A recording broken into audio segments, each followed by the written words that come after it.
Well, it took 5 hours to put together, but I got a live steam locomotive now.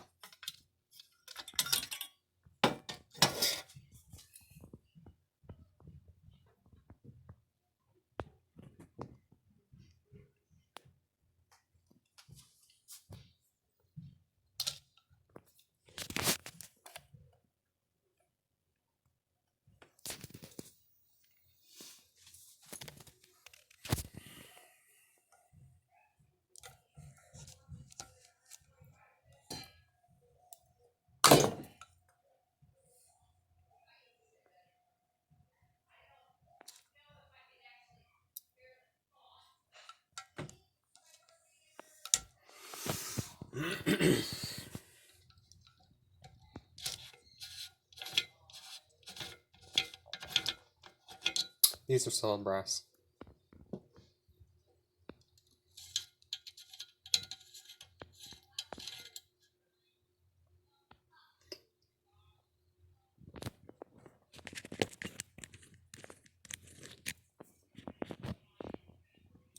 There's your pop-off valve.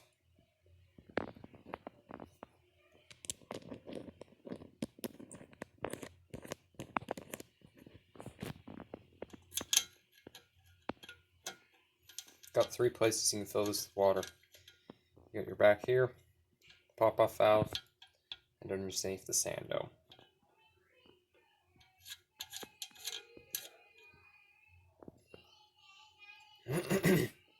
Now, I don't know if this is the case on older models or not, but I thought that this piece was a separate section of metal, but it turns out that this is one solid piece of copper all the way through there. So the end of the boiler here, as you can see, that's how thick the boiler is, because this is one solid piece all the way across. And on the new models, there is insulation inside to protect this paint. These are nicely finished as well. Another thing, these are only held on with a 1 bolt, so they do bend up and down a little. Nice brass parts, steel Johnson bar.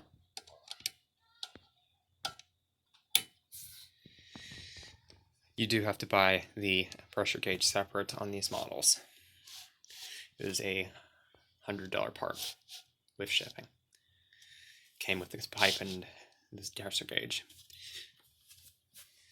Now, these valves, these have different threading. This one has a finer thread than this one.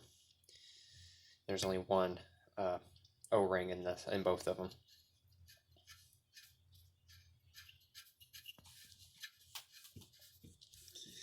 I polished all the brass on this.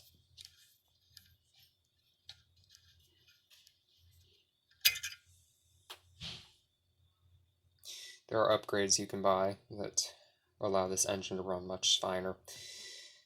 This valve is not as high quality.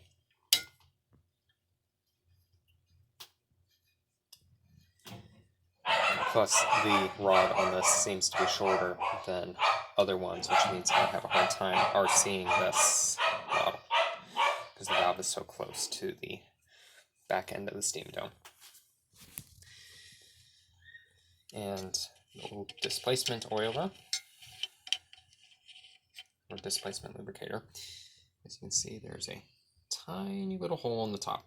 So as the water condenses and spills into here, it fills the bottom side with water and pushes the oil into the steam line.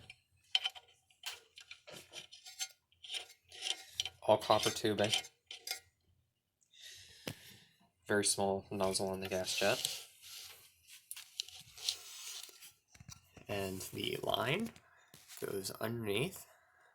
There are straps that go and reinforce the bottom side to keep the 2 saddle tanks on. The saddle tanks are not solid, they are hollow.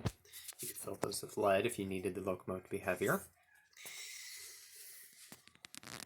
And there is a connection in the steam line right there. The steam line goes into the valve block right in the center in there. These are covers right here. On real locomotives, this would be solid metal all the way through here. you can actually see down into the valve block assembly through the boiler saddle. The front end of the valve block comes up and goes to the exhaust pipe. This is not a chuffer. I do not have a chuffer on here. The exhaust pipe is just a solid piece of copper pipe. It's screwed in on the bottom with two very small holes drilled in the top. The holes are angled downwards so that the oil goes back down onto the bottom of the smoke box and coats all of that down there and works its way to the valve. The outside of the valve, at least. It's not important that it gets there, so probably stick something in there if you want to absorb that. But that's what it does. And this is only about a centimeter down from the top, if that, where the top of the pipe ends. The latch hardware is very fragile, and so is the hinge.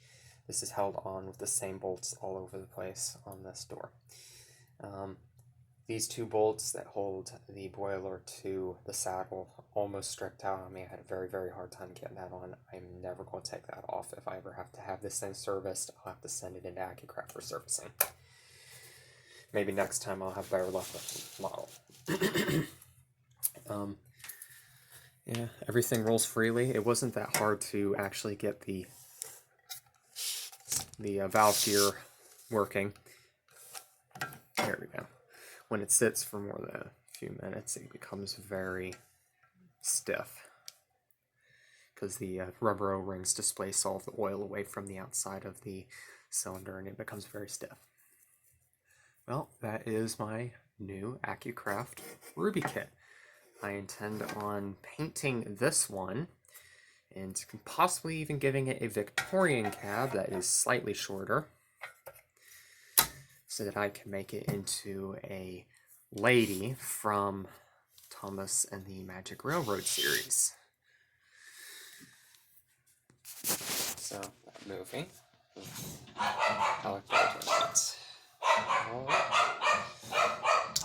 So yeah, these were solid brass.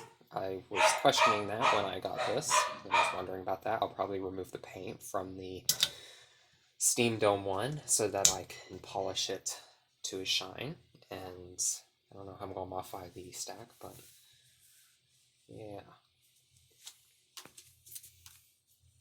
And these are all very nice and easy to turn. I don't know if that'll be the same under pressure, but it is at the moment. Very easy. Just simple ink and pen couplers. Yeah, that's my accucraft Ruby. It took 5 hours to put together.